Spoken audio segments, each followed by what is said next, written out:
I now give the floor to His Excellency Lok Bahadur Thapa, Chair of Delegation of Nepal.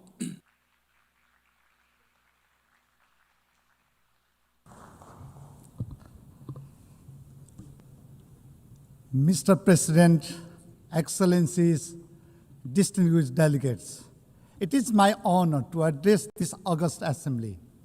At the outset, allow me to extend my warm greetings from Nepal, the land of Sagarmatha, that is Mount Everest, the highest mountains in the world, and the birthplace of Lord Buddha, the apostle of peace and compassion. I congratulate Her Excellency Annalena Baerbock on her elections as the President of the 80th sessions of the General Assembly. I assure her of Nepal's full support. I also extend our appreciation to Secretary General Antonio Guterres for his steadfast leadership in these challenging times. Mr. President, first let me share about the recent political developments in Nepal.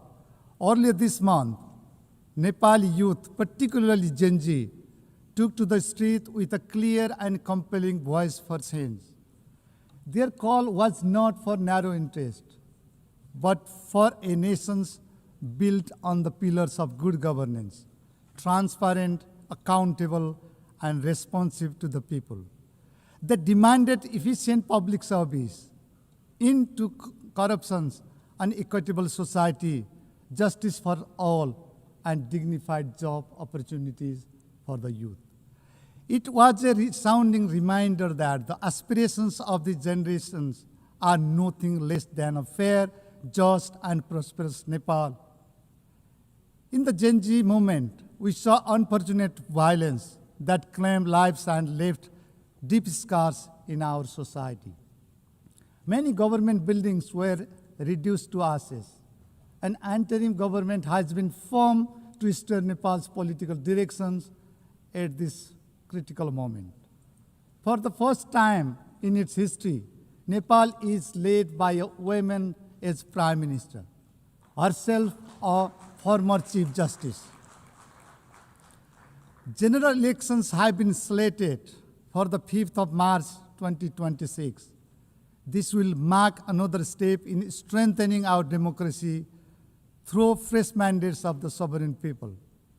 Building our institutions, restoring trust, and healing our society will take time, resources, and solidarity. Excellencies, truly Nepal stands at a historical crossroads. And we know that the only viable road ahead of us is that of the road to peace, democracy, and inclusive development. We are determined to continue our democratic journey, and we appreciate goodwill and continued support from the international community as we move forward in these directions. Mr. President, the world itself stands at a crossroads. Peace is in peril. Militarization is mounting. Development is drifting. And the climate crisis is culminating. We have seen commitments unmet and promises unkept. In this context, the theme of the sessions, Better Together, 80 years and more for peace, development, and human rights, couldn't be more relevant.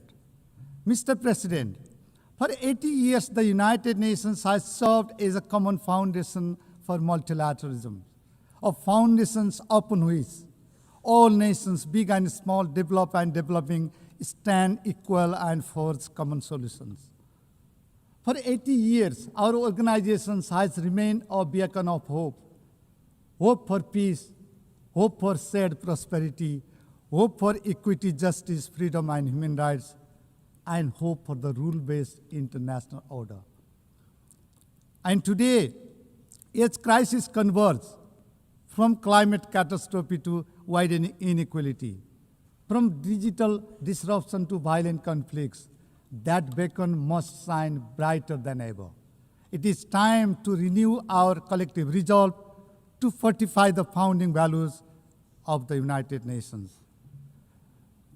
Mr. President, Nepal attaches profound enduring value to the United Nations. The UN Charter is bedrock of our foreign policy. It is a compass that guides our actions on the global stage.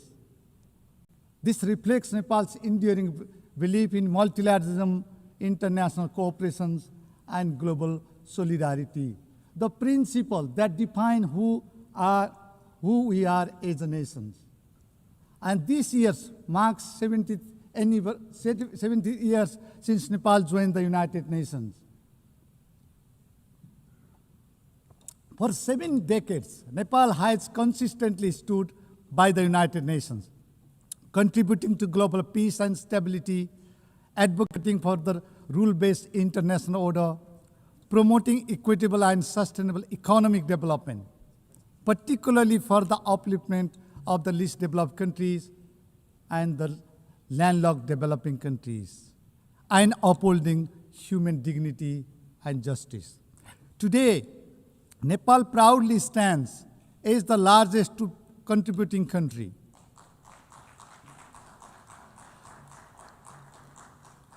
Our highly professional peacekeepers have served with a deep sense of duty to secure peace and stability in the conflict-ridden parts of the world. Nepal remains a steadfast advocate for complete and general disarmament. The lasting peace and safer world depends on the reductions of all weapons, conventional and emerging alike. Nepal strongly condemns terrorism in all its forms and manifestations, which stands for peace, security, and the protections of innocent lives everywhere. As the chair of the Global Coordination Bureau of the least developed countries, Nepal is leading the group to ensure equitable, inclusive, and sustainable development guided by the spirit of no one is left behind. As co-facilitator of the 4th International Conference on Financing for Development, held in Sevilla, Spain, Nepal contributed to advancing key priorities, catalyzing investment for sustainable development, addressing the debt crisis, reforming the international financial architecture, and revitalizing multilateral cooperations. Nepal is deeply honored to serve as the President of the Economic and Social Council this session.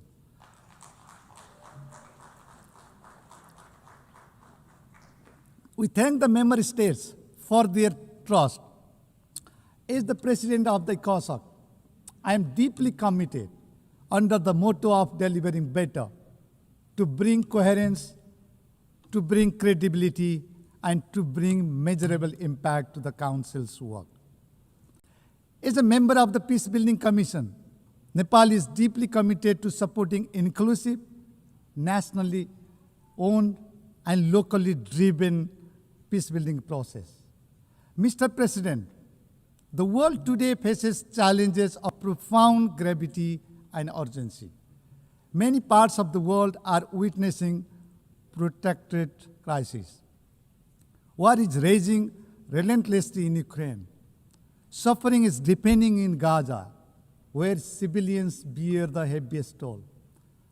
We support a two-state solution where Israel and Palestine coexist peacefully and securely with internationally recognized borders in line with the relevant United Nations resolutions.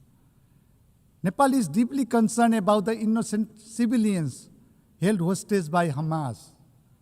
We call for the immediate release of Bipin Joshi, a Nepali student who has been held hostage by Hamas since October 7, 2023. Excellencies, crises in Sudan, Sahel, and beyond have left millions displaced, hungry, and vulnerable. The architectures of the global peace has been under severe pressure, unseen since the Second World War. Institutions designed to prevent conflict and uphold human dignity are tested as never before. It is frustrating that The defense budget is skyrocketing while development cooperation is shrinking. Global military spending has reached unprecedented levels, 2.7 trillion US dollars in 2024, the highest since the Cold War. We have witnessed gross violations of human rights in various parts of the world. Children and most vulnerable are caught in the crossfire. Climate-driven disasters are compounding human suffering, deepening vulnerabilities, displacing communities, and straining already fragile systems. The very institutions we build to confront these global challenges are under immense strain. Confidence in multilateral frameworks is weakening.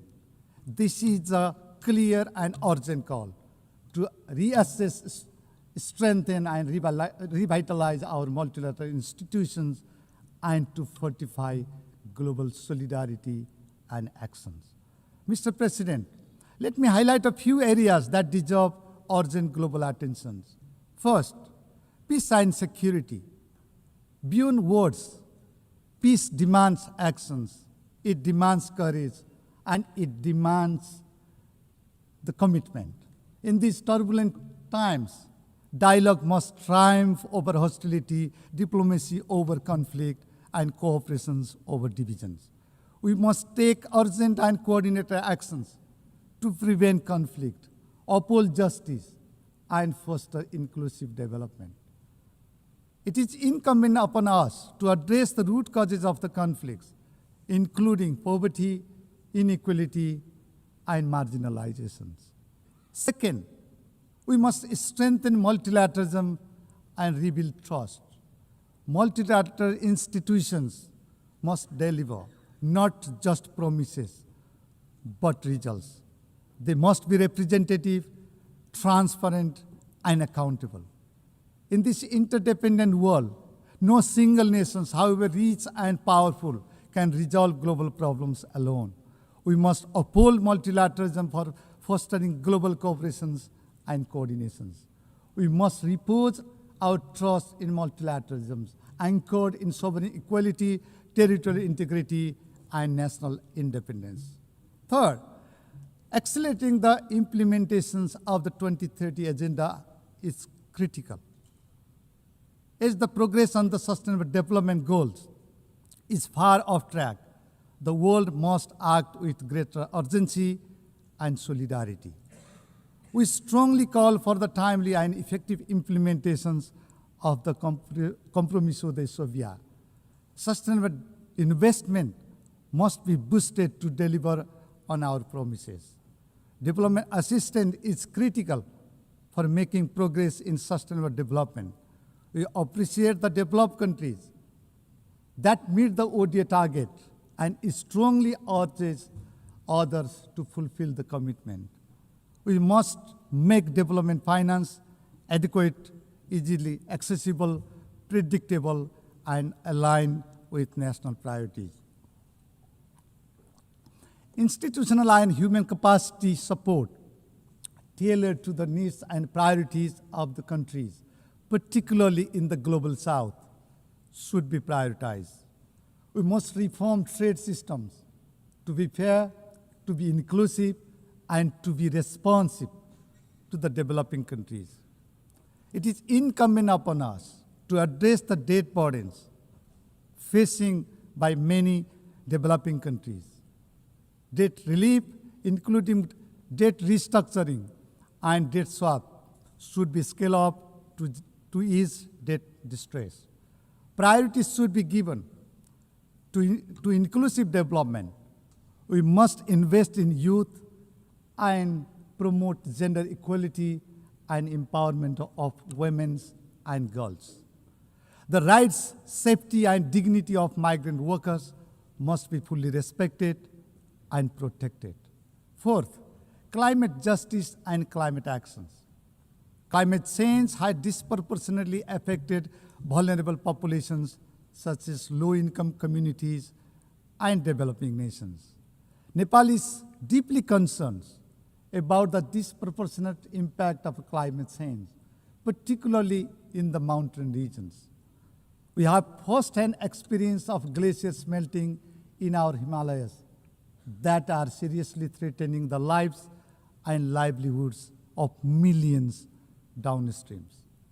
To discuss the climate crisis and chart out the way forward, we convened the Sagarmatha Samvad, that is Mount Everest Dialogue, in May this year under the theme Climate Change, Mountains and Future of Humanity. The Samvad adopted the Sagarmatha call for action, reaffirming our shared commitment to the Paris Agreement and 2030 Agenda. Nepal is proud to be among the few countries to have submitted our third nationally determined contributions, NDC 3.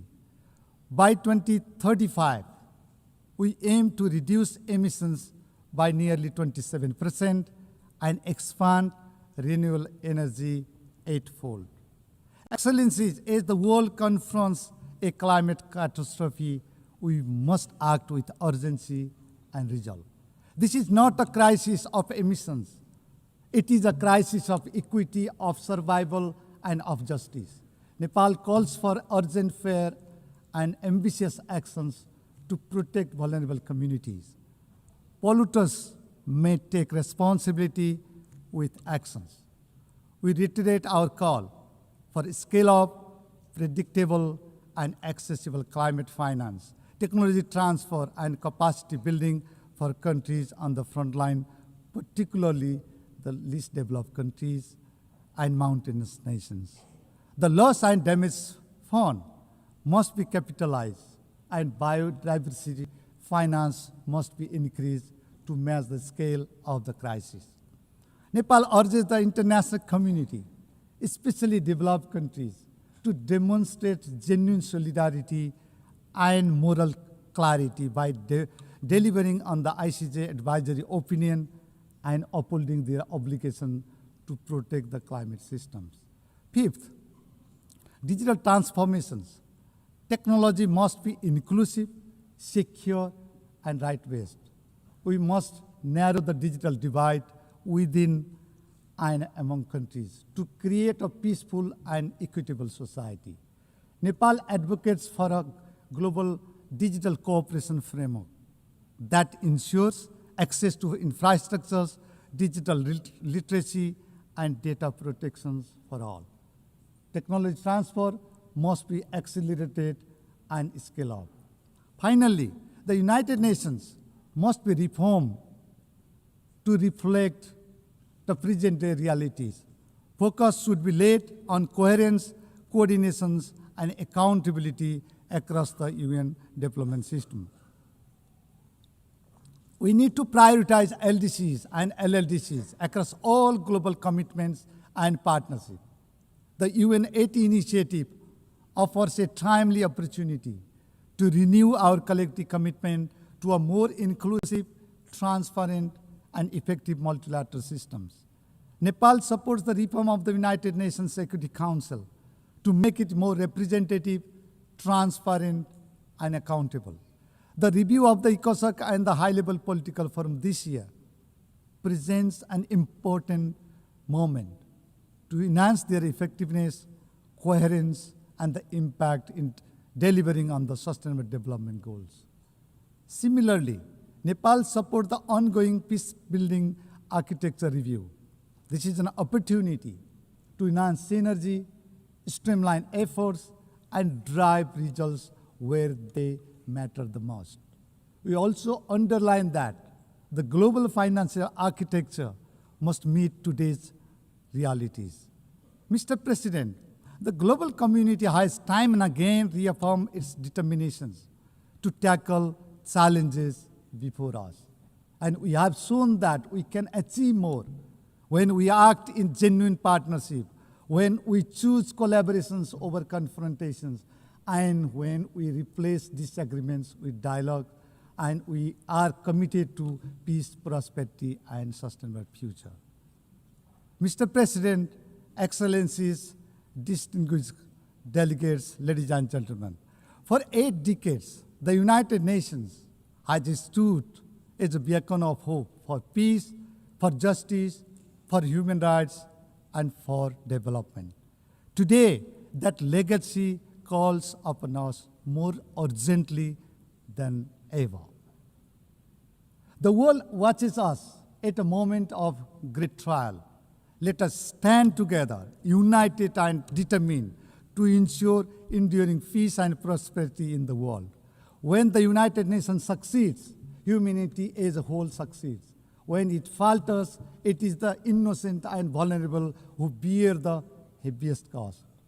Let this 80th anniversary remind us of our shared duty to safeguard peace, to uphold justice, to protect human dignity, and to build a world that is fairer, safer, and more human for all. Nepal stands firmly committed to doing its part in shaping a safer, more prosperous, and more sustainable world. I thank you. I thank the Chair of Delegation of Nepal.